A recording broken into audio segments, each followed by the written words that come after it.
Salamat, Doc.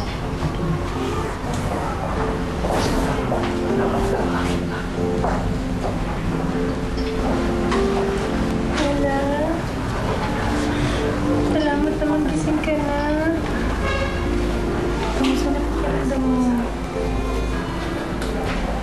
Okay lang po ako, Mami.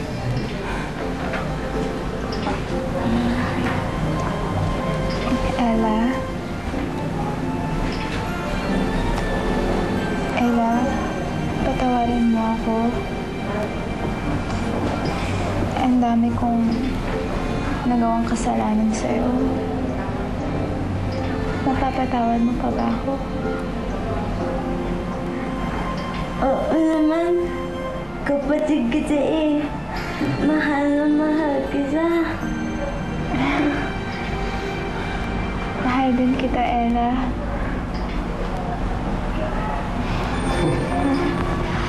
Ella, welcome back.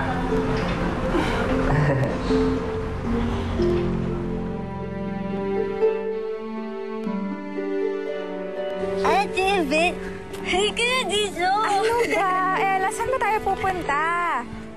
Basta, huwag ka nang maingay. Secret to eh. Ayoko ng secret. Tell me. Huwag ka nang maingay. Ate Beth, I want you to meet my best friend, Tyron.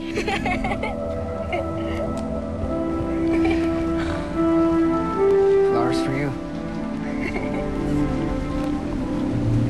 Anong ginagawa mo dito? Meron lang kasi ako gusto ibalik sa'yo eh. Pero muna.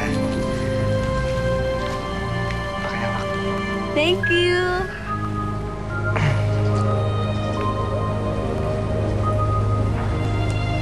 Tyron, go na!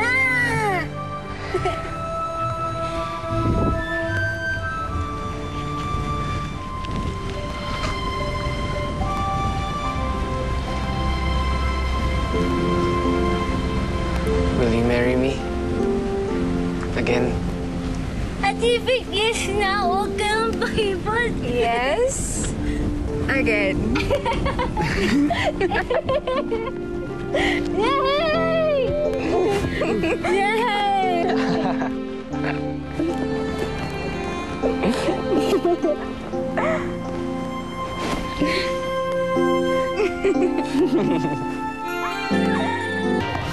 Come on, Ella, blow your birthday candles and then make a wish. Wish, wish. Yay! Teka nga pala. O, paano yan? Pagkatapos ng kasal ninyo. O, Ella, ayos na kondisyon ng Lola. Sasama ka ba sa akin? Lola, pwede po ba dito na lang ako kay Mami sa kay ate? Oo naman. Ma, dito ka na rin kaya tumira para masaya tayo. Sama-sama, di ba? Oo nga po. Dito ka na lang po, please. Sige na po. Ay, bakit naman ang hindi? Ayan.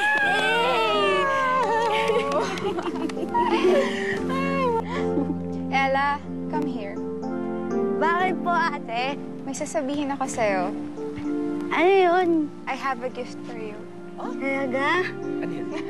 Well, sekreto muna, so excuse us. Come, Ella. Ano yun? Gusto ko, ikaw ang maging maid of honor sa kasal ko. Talaga? Gusto mo ba yun? Opo.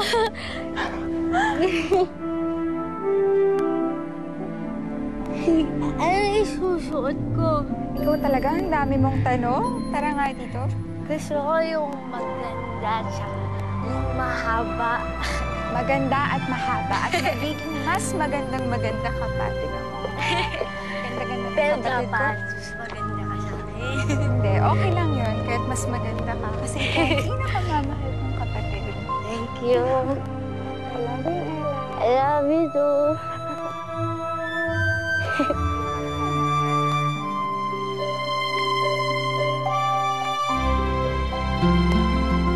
At natuloy na nga ang kasal ni ni Tyrone at Yvette. At alam mo ba kung sino maid of honor nila? Si Ella.